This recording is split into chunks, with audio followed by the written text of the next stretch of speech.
আসসালামু আলাইকুম। সবাই কেমন আছেন? আশা করি সবাই ভালো আছেন। আজ আপনাদের জন্য নিয়ে এসেছি গল্পের ৩য় পর্ব। আশা করি গল্পটা আপনাদের ভালো লাগবে। তাহলে চলুন শুরু করা যাক। এখন বুঝেছো কিসের শোধ নিলাম? এখন লক্ষ্মী মেয়ের মতো ডাইটা দাও। এই বলে আমি ওর দিকে এগিয়ে যাব। অমনি সে আবার দৌড় দেওয়ার ব্যর্থ চেষ্টা করলো। আমি ধরে ফেলি। হঠাৎ তিশাকে ধরতে গিয়ে আমি তিশাকে নিয়ে একদম দেয়ালে চেপে যাই। তিশার পিঠ থেকে যায় দেয়ালে আর আমি ওর সামনে থেকে চেপে ধরে আছি। আসলে ধরতে গেলে তিশাকে আমি জড়িয়ে ধরে আছি। বেকায়দায় আমার হাত দুটো তেষার কোমরে চলে গেছে। তাই আমি তেষার কোমর ধরে আছি। তেষার হাত দুটো ওর পিছনে ডায়েরি লুকোতে ব্যস্ত।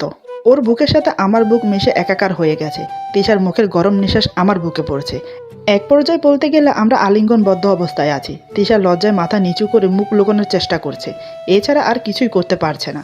কারণ আমি তাকে চেপে ধরে দাঁড়িয়ে আছি। যতক্ষণ পর্যন্ত না আমি না ছাড়বো ততক্ষণ পর্যন্ত সে যেতে পারবে না। আমি তো ছাড়বই না, কারণ আমার যে ডায়েরি চাই। এভাবে কয়েক সেকেন্ড কেটে গেল। আমি কিছু না বলে ওর দিকে তাকিয়ে আছি। তিশা বাধ্য হয়ে বলে, কত সময় এভাবে ধরে রাখবে? লাগছে তো আমার। আমি বললাম, ছেড়ে দেব, আগে ডায়েরি দাও। অবশেষে তিশায় ডায়েরি দিতে বাধ্য হলো। আমি খুশি মনে রুমে চলে গেলাম। তিশার খুব ভালো লাগছে দুষ্টুমি করতে পেরে। সে খুশি মনে রান্নাঘরে চলে গেল। আসলে এটা নীল ডায়েরি না, যেটা আমি কাল দেখেছি। এটা অন্য একটা ডায়েরি। তিশা মনে মনে ভাবছে, আল্লাহ যা করে ভালোর জন্যই করে।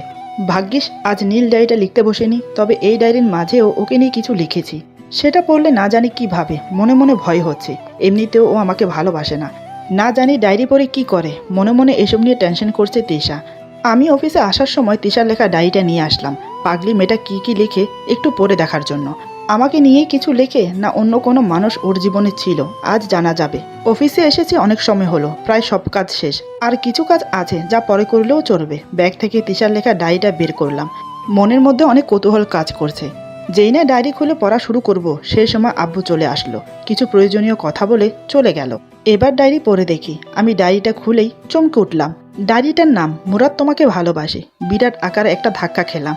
ভেবেছিলাম ডায়েরিতে ওর অতীতের কোনো মানুষের কথা লেখা আছে, তাই এত আগ্রহ করে নিলাম।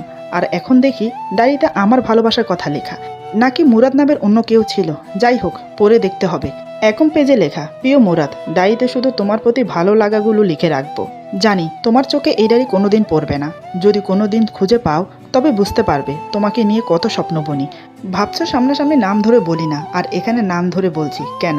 ভাবারই কথা, উত্তর না হয় নাই পেলে। ভালোবাসি শুধু তোমায়। এটুকু পরে আবার এক ধাক্কা খেলাম। তবে পরে বেশ ভালোই লাগছে। একটা মেয়ে আমাকে ভালোবেসে কিছু লিখেছে, সেটা পড়তে ভালো লাগবে না সেটা হতেই পারে না। গভীর আগ্রহ নিয়ে পরের পেজে গেলাম। ২ নং পেজে লেখা, তোমার মুখের হাসিটা চাঁদের থেকেও সুন্দর, কিন্তু মুখটা এমন গোমরা করে রাখো কেন? ৩ নং পেজে লেখা, এত সুন্দর করে পাগড়ি পরে চলাফেরা করলে যে কোনো মেয়ে তোমাকে পেতে চাইবে। আমি তো আর তাদের থেকে আলাদা নই। ৪ নং পেজে লেখা, তোমার দেয়া চুড়ি, কানের দুল, পায়ের তোড়াগুলো সত্যিই অসাধারণ। এত সুন্দর জিনিস আমি আগে ব্যবহার করিনি। তোমার পছন্দ আছে বলতে হয়। ৫ নং পেজে লেখা, তোমাকে হাতে করে ভাত খাওয়াতে সত্যি মজা লাগে, কিন্তু কেন তা জানি না। এভাবে আরও অনেক কিছু লেখা। সবগুলো পরে আমার বুকের বাম পাশে কেমন জানি লাগছে। খুব ঘামাচ্ছিলাম। তিশার প্রতি আজ অন্যরকম অনুভূতি হচ্ছে। এতদিন তিশার আচরণে আমার মনে কোনো প্রভাব ফেলেনি, কিন্তু আজ হঠাৎ এমন অদ্ভুত অনুভূতি হচ্ছে। মেয়েটা আমাকে এত ভালোবাসে আর আমি ওর সাথে কি নিষ্ঠুর ব্যবহার করি। তিশার প্রতি এবার একটু আকৃষ্ট হয়ে পড়লাম। কোনো কারণ ছাড়াই আজ অফিস থেকে চলে এসেছি। তিশা কলেজ থেকে আসতে আরও ২ ঘন্টা সময় লাগবে। ফ্রেশ হয়ে বিছানায় শুয়ে আছি। বাইরের পরিবেশ দেখছি। গাছে একজোড়া পাখি এসে বসেছে। অনেক সময় ধরে বসে আছে। পাখিগুলো দেখতে অনেক সুন্দর। কিচিরমিচির ডাকে মন জুড়িয়ে যাচ্ছে। এমন একটা পরিবেশ সবার ভালো লাগে। কিন্তু আজ বারবার শুধু তিশার লেখা ডায়েরির কথাগুলো মনে পড়ছে। কোনোভাবেই বুঝতে দেওয়া যাবে না ওর প্রতি আমি দুর্বল হয়ে পড়েছি। ৭ পাঁচ ভাবতে ভাবতে ঘুমিয়ে পড়ি। হঠাৎ বৃষ্টির শব্দে ঘুম ভেঙে যায়। বাইরে দিকে প্রচণ্ড ঝড় হচ্ছে। দীর্ঘ সময় হলো কারেন্ট নেই। রাত অনেক হয়েছে। টেবিলের দিকে তাকিয়ে দেখি ডায়েরিটা নেই। মনে হয় তৃষা নিয়ে গেছে। কিন্তু আজ তৃষার কোনো সারা শব্দ নেই কেন? কোথায় আছে বুঝতেও পারছি না। পড়াশোনা করছে নাকি তাও জানি না। আজকে খেতেও ডাকলো না। একটু দেখে আসবো, যাই দেখে আসি। এই ভেবে তৃষার পড়ার রুমের দরজায় এসে দাঁড়ালাম। একটা নয়নাবিরাম দৃশ্য দেখতে পেলাম। তাই কোনো কথা না বলেই চুপ করে দাঁড়িয়ে আছি। টেবিলের পাশে একটা মোমবাতি জ্বলছে। তৃষা চুলগুলো ছেড়ে দিয়ে বসে আছে। কিছু একটা লিখছে। বাহিরের ঝড় অনেকটা কমে গেছে। মাঝে মাঝে দমকা বাতাস আসছে। এবার খুব জোরে দমকা বাতাস আসলো। মোমবাতিটা প্রায় নিভে যাবে। তখনই তৃষা হাত দিয়ে আটকে ফেলে। বাতাসে তৃষার দীর্ঘ কালো চুলগুলো এদিক ওদিক নড়ছে। অন্যরকম একটা ভালো লাগা কাজ করছে মনের মধ্যে। তৃষাকে আর ডাকলাম না। রুমে ফিরে আসলাম। ল্যাপটপ নিয়ে কিছু অফিসিয়াল কাজ করছিলাম। কাজে মন বসছে না কোনোভাবেই। তাই আবার গেলাম তৃষাকে দেখতে। এভাবে 3বার তিশার রুমে গেলাম। বারবার ওই খোলা চুলগুলো দেখার জন্য পাগল হয়ে যাচ্ছি। আল্লাহ মানুষের সৌন্দর্য একদিক দিয়ে কম দিলে অন্য দিক দিয়ে কিন্তু সেটা দ্বিগুণ করে দেয়। তিশার ক্ষেত্রেও তাই হয়েছে। ও দেখতে কালো ঠিকই, কিন্তু ওর মুখে মায়া আছে। ওর লম্বা কালো ঘন কেশ মুগ্ধ করে দেয়। এদিকে খুব খিদে লেগেছে আমার। এবার আর না ডেকে পারলাম না। আমি বললাম, এই তিশা, আমাকে না খাইয়ে রাখবে আজ? তিশা বলে, ইস, আমি না ভুলে গেছি। আমি বললাম, কেন, তোমার খিদে লাগেনি? তিশা বলে, লেগেছিল, কিন্তু সন্ধ্যাবেলায় খেয়ে নিয়েছি। প্রতিদিন খেতে ডাকি, কিন্তু খেতে চাও না। আজ একা একাই খেতে হবে। আমি বললাম, রাগ উঠছে কিন্তু আমার। তিশা হেসে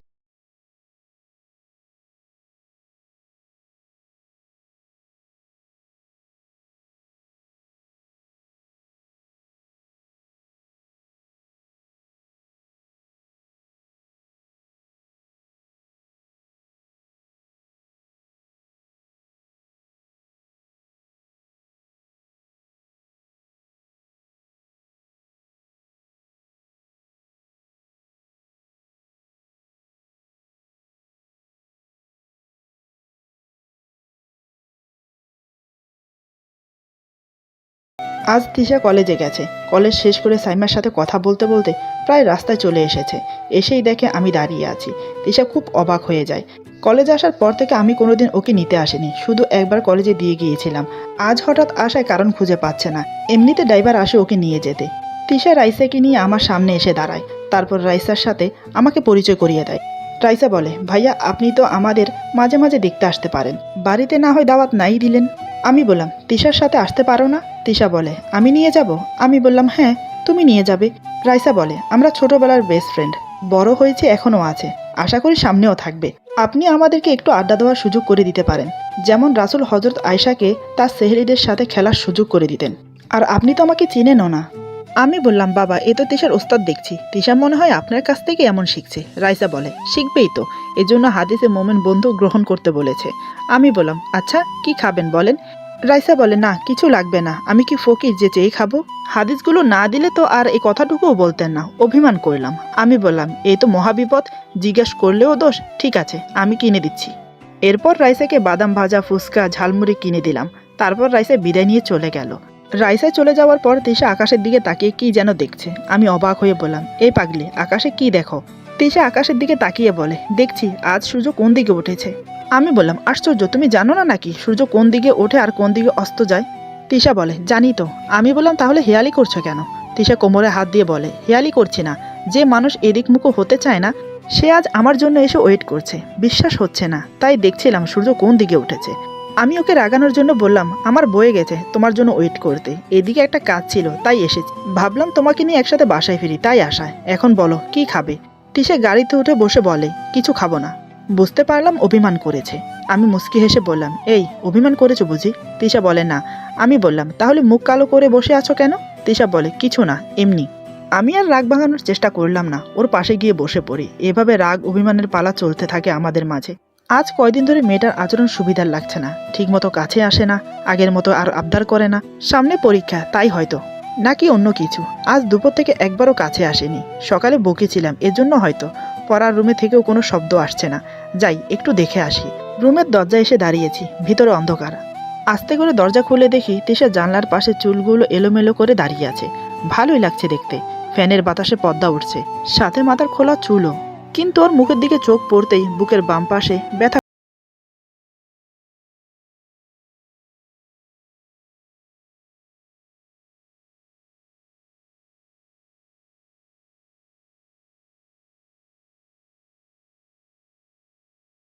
বাহিরে ছিল। অপ্রস্তুতভাবে বলে উঠল, কে? আমি বললাম, আমি মুরাদ। তিশা ভয় পেয়ে বলে, তুমি? আমি বললাম, কি হয়েছে, চোখে পানি কেন? তিশা বলে, না, এমনি। আমি বললাম, বিছানায় বসো, এবার বলো কি হয়েছে। তিশা বলে, না, তেমন কিছুই না, এমনিতেই। আমি বললাম, আমাকে মিথ্যে বলো না, সত্যি করে বলো কি হয়েছে।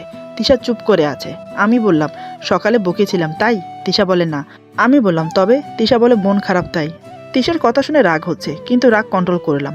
আমি বললাম, তোমার কি হয়েছে সেটা না বললে বুঝতে পারছি না তুমি কেন কাঁদছো। আমি কি ভেবে নেব যে তুমি আমার আচরণে কাঁদছো? তিশা বলে, আসলে সেটা না। আমি বললাম, তাহলে? তিশা বলে, মা বাবার কথা খুব মনে পড়ছে। আমি বললাম, ও, এই বিষয় আগে বললেই পারতে, নিয়ে যেতাম। চলো দুজন মিলে কাল যাই তাহলে। তৃষা বলে, সত্যি? আমি বললাম সত্যি যাব। তিশার মুখে একটু হাসি ফুটেছে, মন খারাপ হবারই কথা। যে বাড়িতে 18-19 বছর কাটিয়েছে সেই বাড়ি ছেড়ে থাকতে কষ্ট হওয়াটাই স্বাভাবিক। আমি নিজেই নিজের রুম ছাড়া ঠিকমতো ঘুমোতে পারি না। কোল বালিশ না পেলে একা একা মনে হয়। সেখানে তিশা 18-19 বছর কাটানোর ভালোবাসা ভুলে এই বাড়িতে আমার অত্যাচার সহ করছে। ভাবছি আর এমন করব না। সকালে শ্বশুরবাড়ি যাওয়ার জন্য রওনা দিলাম। ভালোই লাগছে, এবার একটু অন্যরকম ফিলিংস কাজ করছে। আমি আর তিশা পাশাপাশি বসেছি, ড্রাইভার গাড়ি চালাচ্ছে। কিছুক্ষণ পর তিশাদের বাড়িতে চলে আসি। এভাবে না জানিয়ে আসায় তিশার আব্বা আম্মু অবাক। আমি এসেই সালাম দিলাম। অবশ্য এটা তিশা শিখিয়ে দিয়েছে। পুরো বাড়িটাই ফাঁকা। ওর আব্বুর শরীরটা খারাপ, অনেক সময় বসেছিলাম, বেশ খুশি হয়েছে। সকাল থেকে আমি আর তিশা একসাথেই ছিলাম। অনেকদিন পর একসাথে এত সময় কাটিয়েছি। তিশার আম্মু খাওয়ার জন্য ডাকলো। আমার যেতে লজ্জা হচ্ছে, তাই যেতে চাইনি। তাই তিশা এক এক করে 7-8 রকমের খাবার নিয়ে আসলো। আমি তো পুরোই অবাক। আমি বললাম, এই তিশা। তিশা বলে, কি? আমি বললাম, এত কিছু আয়োজন কেন? তিশা বলে, তাতে কি হয়েছে, মেহমানদারি করা হচ্ছে, বুঝেছো? আমি বললাম, তাই বলে এত কিছু? তিশা বলে, মেহমানদারি করা সুন্নত। আমি বললাম, অনেক কথা হয়েছে, আমাকে খাইয়ে দেবে আর হাদিস বলবে, খিদে পেয়েছে অনেক। তিশা বলে, খাইয়ে দেব? আমি বললাম, দেবে, কত নেকি হয় তাই না? তিশা মুচকি হেসে বলে, ঠিক আছে, কোনটা আগে দেব? আমি বললাম, যেটা ভালো হয়। তিশা খুশি মনে আমাকে খাইয়ে দিচ্ছে। আমি খাওয়ার মাঝে ইচ্ছে করে হাতে একটা কামড় দিলাম। তিশা বলে, ইস, লাগে তো। আমি হেসে বললাম, এই শোনো, এত কিছু রান্না করতে নিষেধ করবে, বুঝলে? তিশা বলে, পারবো না বলতে, এত কিছু রান্না হবে। তারপর হাদিস বলা শুরু হলো। আমি বললাম, ওরে বাপরে, হয়েছে, এবার থামো। আর আম্মুকে বলে দিও আমি কাল থেকে সবার সাথেই খাবো। তিশা মুচকি হেসে বলে, ঠিক আছে। বিকেলের দিকে প্রচুর বৃষ্টি হচ্ছে, অবিরাম বৃষ্টি, থামার কোনো নামই নেই। চারিদিকের পরিবেশ শান্ত। জানালার পাশে বসে বসে বৃষ্টি দেখতে আর ভালো লাগছে না। আমি তিশাকে ডাকলাম, তিশা, এই তিশা। তিশা এসে বলে, ডাকছো কেন, কি হলো? আমি বললাম, এই চলো বৃষ্টিতে ভিজি। তিশা বলে, না না, ভেজা লাগবে না, শরীর খারাপ হবে। আমি বললাম, ধুর, কিচ্ছু হবে না, চলো। তিশা বলে, আরে না, জ্বর আসবে, ভেজা লাগবে না একদম। আমি বললাম, চুপচাপ চলো তো। এই বলে হাত ধরে নিয়ে বাড়ির ছাদে চলে গেলাম। আহা, কি বৃষ্টি, শান্ত পরিবেশ, ভিজছি দুজন। তিশার পুরো শরীর ভিজে গেছে, মুখে মুসকি মুসকি হাসি, চুল বেয়ে বেয়ে পানি পড়ছে, চুপচুপে ভেজা শরীর, অন্যরকম একটা অনুভূতি হচ্ছে। দিন দিন তিশার প্রতি আকৃষ্ট হয়ে যাচ্ছে। অনেক সময় এক পলকে তাকিয়ে আছি তিশার দিকে। তিশা বলে, এভাবে তাকিয়ে আছো কেন? আমি বললাম, কই? তিশা বলে, আর ভেজা লাগবে না, চলো। আমি বললাম, না, মোটেও না, আর একটু ভিজি। তিশা বলে, না, একদম হবে না, বেশি ভিজলে শরীর খারাপ হবে। এই বলে আমার হাত ধরে টানতে যাবে, হঠাৎ সেলোয়ারে পা আটকে আমাকে নিয়ে পড়ে যায়। আমি উপরে, তিশা নিচে। আমিও পড়ে যাওয়ার ফায়দা উঠালাম, তিশাকে জড়িয়ে ধরে। নিজের ইচ্ছায় ঠোঁট দুটো নিজের ঠোঁটের সাথে মিশিয়ে দেই। বৃষ্টির ঝাপটার কারণে দুজনে চোখ বন্ধ করে আছি। আমি ওকে আরো শক্ত করে জড়িয়ে ধরি। তিশা বুঝতে পারছে না কি করবে। হঠাৎ করে এমন কিছু হয়ে যাবে বুঝতেই পারেনি। এভাবে আরো কয়েক সেকেন্ড কেটে গেল। তিশা নড়ে চড়ে উঠল। আমিও সম্বিত ফিরে পেলাম। মনে মনে বলে উঠলাম, হায় রে, নিজের অজান্তেই কি থেকে কি করে ফেললাম। তিশা বুঝে না যায় আমি ওকে ভালোবাসি। তাড়াতাড়ি করে ছেড়ে দিলাম। তিশা উঠে দাঁড়ায়। আমি বললাম, ইয়ে মানে, কোথাও লাগেনি তো? তিশা লাজুক মুখ নিয়ে নিচের দিকে তাকিয়ে বলে, না। বুঝতে পারলাম আকস্মিক ঘটনায় লজ্জা পাচ্ছে। আমি ওকে রাগানোর জন্য বললাম, এখানে লজ্জা পাওয়ার কি আছে, এটা একটা অ্যাক্সিডেন্ট ছিল, পা আটকে পড়ে যাওয়াতে এমনটা হয়েছে। তুমি আমার ভেবো না আমি তোমাকে ইচ্ছে করে জড়িয়ে ধরেছি, কিস করেছি, এটাও একটা অ্যাক্সিডেন্ট ছিল। পড়ে যাওয়ার পর পরিস্থিতি এমনই ছিল, যার জন্য এমনটা হয়েছে। আবার মনে মনে খুশি হয়ে যেও না, আমি তোমাকে ভালোবাসি। তিশা আমার দিকে করুণ চোখে তাকালো। আমি অন্যদিকে চোখ সরিয়ে নিয়ে বৃষ্টিতে ভিজছি। মনে হচ্ছে আমার কথা ও খুব কষ্ট পেয়েছে। গভীরভাবে বলে, অনেক হয়েছে, আর ভিজতে হবে না। আমি মনে মনে বললাম, উফ, মেয়েটা ভিজতেই দিল না, এমনিতেও 1 ঘন্টা ভিজেছে, আর একটু ভিজলেই বা কি এমন হতো। ধুর, ভাল লাগে না। কত সুন্দর একটা মুহূর্ত কাটিয়েছিলাম, সব মাটি করে দিল। কয়েকদিন থেকে আজ আমরা ফিরবো। তিশা ব্যাগ গুছিয়ে নিচ্ছে, মুখে কোনো কথা বলছে না, একদম চুপচাপ। চোখের কোণে বিন্দু বিন্দু পানি জমেছে, হয়তো মা বাবাকে ছেড়ে যেতে মন চাইছে না। বিদায়ের সময় তিশা খুব কান্না করেছে, সাথে আমার শাশুড়ি মাও। আসার সময় হাত খরচের কিছু টাকা দিলাম শাশুড়ি মাকে। উনি নিতে চাইলেন না, আমি জোর করে দিয়ে আসলাম। বিদায় নিয়ে অনেক দূর চলে এসেছি, কিন্তু এখনো তৃষার কান্না থামেনি। আমি একটু কাছে এগিয়ে গেলাম। আমি বললাম, লক্ষ্মীটি, এভাবে কান্না করো না, তুমি না ভালো মেয়ে। হাদিসে পড়েছি রাসূলুল্লাহ ইরশাদ করেন, মুসলমানদের জন্য সব খেল তামাশা নিষিদ্ধ, তবে তারা ধনুক থেকে তীর চালনা, ঘোড়া চালনা, স্বামী স্ত্রী পরস্পর রসিকতা, এগুলো ন্যায়সঙ্গত। শোনানে তিরমিজ, হাদিস 1637। আরও অনেক গল্প শোনালাম। এখন একটু চুপ করেছে, তবুও কাঁদছে। চোখের পানি মুছে দিলাম। হাদিসেও এমন করার কথা এসেছে। চলতি পথে দেখি একটা নার্সারি, ড্রাইভারকে গাড়ি থামাতে বললাম। আমি আর তিশা নার্সারির ভেতরে গেলাম। ভাবছি অনেকগুলো গোলাপ গাছ কিনবো। সেদিন তিশা শখ করলো, একটু হলেও শখের দাম দিতে হবে। আগে হলেও হয়তো শখ পূরণ করতাম না। কিন্তু তিশার প্রতি দিন দিন যে পরিমাণ দুর্বল হয়ে যাচ্ছি তাতে না করে পারছি না। আর রাসূলুল্লাহ স্ত্রীদের শখ পূরণ করতেন। হযরত আয়েশা বলেন, একদা মসজিদের কাছে হাবলির ছেলেরা যুদ্ধ অস্ত্র নিয়ে খেলা করছিল। আমি তা দেখতে চেয়েছি। রাসূলুল্লাহ আমাকে আড়াল করে দাঁড়িয়েছেন, আর আমি হাবশীদের খেলা দেখছিলাম। যতক্ষণ না আমার খেলা দেখা শখ পূরণ হয়েছে, রাসূলুল্লাহ ততক্ষণ কষ্ট করে আমার জন্য পূর্ণ সময় দাঁড়িয়েছিলেন। তোমরা ভেবে দেখো, একজন অল্প বয়সী খেলা পাগল মেয়ে কতক্ষণে তার শখ পূরণ হবে। বুখারী হাদিস 5236। আরেকটা কথা, হযরত আয়েশা ছিলেন খুবই ছোট, 9 বছর বয়সে তার বিয়ে হয়। যাই হোক, নার্সারিতে অনেক রকম গোলাপ গাছ আছে। তিশার পছন্দ মতন 15-16টা গাছ কিনলাম। লাল, হলুদ, সাদা, গোলাপি, আরও কয়েক রঙের গোলাপ, বিভিন্ন সাইজের পিচ। বাড়িতে চলে এসেছি। আমি আর তেশা মিলে সব গাছগুলো লাগালাম ছাদে। বেশ সুন্দর লাগছে। মেয়েটার পছন্দ আছে বলতে হয়। তারপর আমি অফিসের কাজ নিয়ে বিজি হয়ে গেলাম। এদিকে তিশার মন খারাপ, মা বাবাকে ছেড়ে এসেছে তাই। পড়ার রুমের সামনে বারান্দায় দাঁড়িয়ে আছে। দুপুরের দিকে হালকা বৃষ্টি হয়েছে। ভেজা ভেজা পরিবেশ, ঠান্ডা ঠান্ডা বাতাস হচ্ছে। চুলগুলো ভেজা, তাই মেলে দাঁড়িয়ে আছে আর ভাবছে মুরাদ অনেক চেষ্টা করেছে আমার মন ভালো করার জন্য। কিন্তু আজব বিষয়, মুরাদ সবসময় আমার সাথে খারাপ ব্যবহার করে, কিন্তু মাঝে মাঝে এমন ভালো ব্যবহার করে কেন সেটাই বুঝতে পারছি না। তাহলে কি মুরাদ আমাকে ভালোবাসে? না না, শুধু সামান্য ব্যবহার দেখে এটা ভাবতে পারছি না সে আমাকে ভালোবাসে। হঠাৎ সে ফ্ল্যাটের দিকে চোখ যায় তিশার। তিশা ভাবছে ওরা সত্যি মনে হয় দাম্পত্য। ছোট একটা বাচ্চাও আছে, বেলকনিতে বসে বাচ্চাটার সাথে খেলা করছে। একসময় আমিও এমন একটা স্বপ্ন দেখতাম। আমার ছোট একটা সংসার, স্বামী, সন্তান, অল্প উপার্জন হলেও ইসলামিকভাবে ভালোই চলে যাবে দিন। আমার একটা ছেলে হবে, একটা মেয়ে হবে, দুজনকেই মাদ্রাসায় পড়াবো। অন্যদের মতো আমিও কোনো এক রাতে কারোর বুকে মাথা রেখে ছেলে মেয়েদের নাম ঠিক করব। কতই না স্বপ্ন দেখতাম, আর হয়তো কোনোদিন পূরণ হবে না। মুরাদ আর আমাকে মেনে নেবে না কোনোদিন। চোখের সামনে একটা হ্যাপি দাম্পতি দেখে বুকের বাম পাশে না পাওয়ার বেদনায় কুরে খাচ্ছে ওকে। এমন সময় আমি এসে ডাকলাম। তিশা আমাকে দেখে ভাবে ইদানিং মুরাদ আমার রুমে একটু বেশি বেশি আসছে, কিন্তু এমন সময় ডাকছে কেন কি জানি। 7-5 ভাবতে ভাবতে আমার সামনে এসে দাঁড়ায়। আমি বললাম, কি করছো? তিশা বলে, কই কিছু না। ডাকছিলে কেন? আমি বললাম, বাবা মা ডাকছে। এ বলে আমরা দুজন ড্রয়িং রুমে গেলাম, কারণ বাবা মা সেখানে বসে আছে। বাবা বলে, তোমার মামা কালকে তোমাকে আর তিশাকে নিয়ে তাদের বাড়িতে যেতে বলেছে। আমি বললাম, বাবা অনেক কাজ পড়ে আছে অফিসে, কি অবস্থা তা ঠিক নেই। আবার সেই দূরে যাব কিভাবে? বাবা বলে, না না যাওয়া লাগবে, আর আমি তো আছি তাই না, এদিকটা আমি দেখে নিচ্ছি। তুমি তো প্রায় 2 বছর মামার বাড়িতে যাও না। আমি বললাম, তাহলে কাল যাব, কিন্তু যেতে একটু ইচ্ছে হয় না। তিশা বলে, ইচ্ছে হয় না কেন? আমি বললাম, অনেক দূরের পথ, একা একা ভালো লাগে না। তিশা বলে, আমি আছি তো। আমি বললাম, আমার গ্রাম ভালো লাগে না। বাবা বলে, দেখো তো মা, 2 বছর মামার বাড়িতে না গেলে কেমন হয়, আত্মীয়তার সম্পর্ক কিভাবে থাকবে। তিশা বলে, এই তুমি জানো না, হাদিস কুদ্দুসিতে মহান আল্লাহ বলেছেন, আমি আল্লাহ এবং রহমান, আমি আত্মীয়তা সৃষ্টি করেছি।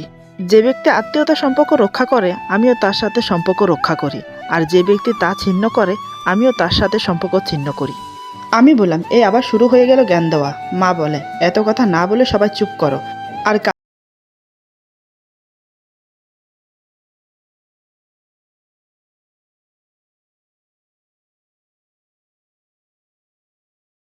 আমি সেটা লক্ষ্য করলাম। তিশা লজ্জা পেয়ে পড়ার রুমে চলে যাচ্ছে। আমি ওর পিছু নিলাম। তিশা দেখে মনে মনে বলে, ইস কি যে হলো। যাই হোক, সন্ধ্যার আগে মন খারাপ থাকলেও এখন ভালো লাগছে। আমি ওর রুমে প্রবেশ করে বললাম, এই পাগলি। তিশা বলে, এখানে কেন তুমি? আমি একটু রাগ দেখিয়ে বললাম, তোমার কি পড়াশোনা নেই? তিশা ভয় পেয়ে বলে, আছে তো, কিন্তু কেন? আমি বললাম, সামনে তোমার পরীক্ষা না? তিশা বলে, জি, কিন্তু। আমি বললাম, চুপ, আমি যা জিজ্ঞাসা করছি তার উত্তর দাও। তিশা বলে, আচ্ছা চুপ করলাম, কিন্তু চুপ থাকলে উত্তর দেব কি করে? আমি বললাম, আহা চুপ, যা জিজ্ঞাসা করব শুধু সেটাই উত্তর দেবে। তিশা বলে, আচ্ছা। আমি বললাম, পরীক্ষা কতদিন পরে? তিশা বলে, 30 দিন পর। আমি বললাম, মামার বাড়ি থাকবো কয়দিন? তিশা বলে, 15 দিন। আমি বললাম, আর কয়দিন থাকলো? তিশা বলে, আরে তুমি অঙ্ক পারো না যে আমি হিসাব করব? আমি বললাম, 1 থাপ্পড় দেব। তিশা বলে, আসতে দিলেই হবে, আর স্ত্রীর মুখে মারতে নিষেধ আছে। মারবে কি করে? এই বলে হেসে ওঠে। আমি বললাম, চুপ, তোমার সামনে পরীক্ষা আর মনে হচ্ছে আমার মাথা ব্যথা। তিশা বলে, ইস রে, তোমার মাথা ব্যথাও করছে? সমস্যা নেই, কিছুদিন আগে পত্রিকায় পড়েছিলাম কিস করলে নাকি মাথা ব্যথা কমে যায়। আমি বললাম, তো কি বলতে চাও, কিস দেবে আমায়? তিশা বলে, আরে শোনো না, কিস দিলে শুধু মাথা ব্যথাই কমে না, একটু নেকিও হয়। যে স্বামী তার স্ত্রীকে একবার চুমো দেবে এবং যে স্ত্রী তার স্বামীকে একবার চুমো দেবে, প্রতিটা চুমুর বিনিময়ে 100টা নেকি তাদের আমলনামায় লেখা হবে। মুসনাদে আহম্মদ, স্বামী স্ত্রীর অধ্যায়। আমি বললাম, তুমি তো খুব পাজি দেখছি। তিশা হেসে দিল। আমি রেগে বললাম, তোমার পরীক্ষায় তুমি যা ইচ্ছে করো, আমি গেলাম। তিশা বলল, আরে আরে, তাহলে মাথা ব্যথা? আমি বললাম, থাক আমার মাথা ব্যথা, তোমার কি? এই বলে চলে গেলাম। খুব রাগ হলো তিশার প্রতি। মেয়েটা খুব বাজে, খুব দুষ্ট। আবার মনে মনে হেসে বললাম, না, একদম আমার মনের মতো। তিশা আমার পেছনে এসে দাঁড়ায়। আমার পেছনে বলতে একদম আমার গা ঘেঁষে। লাস্ট কথাটা সে শুনে ফেলে। হঠাৎ বলে ওঠে, কে একদম মনের মতো? সত্যি বলতে আমি থতমত খেয়ে গেছি। আমার পেছনে তেশে এসে দাঁড়িয়েছে, আমি বুঝতেই পারিনি। লাস্টের কথাটা আমি একটু জোরেই বলেছি। ঘুরে কিছু বলতে যাব, এমন সময় ঘটল এক ঘটনা, যার জন্য আমি বা তিশা দুজনের একজনেরই প্রস্তুত ছিলাম না। এক প্রকার দুজনেই হকচকিয়ে গেছি। এরপর যা হলো।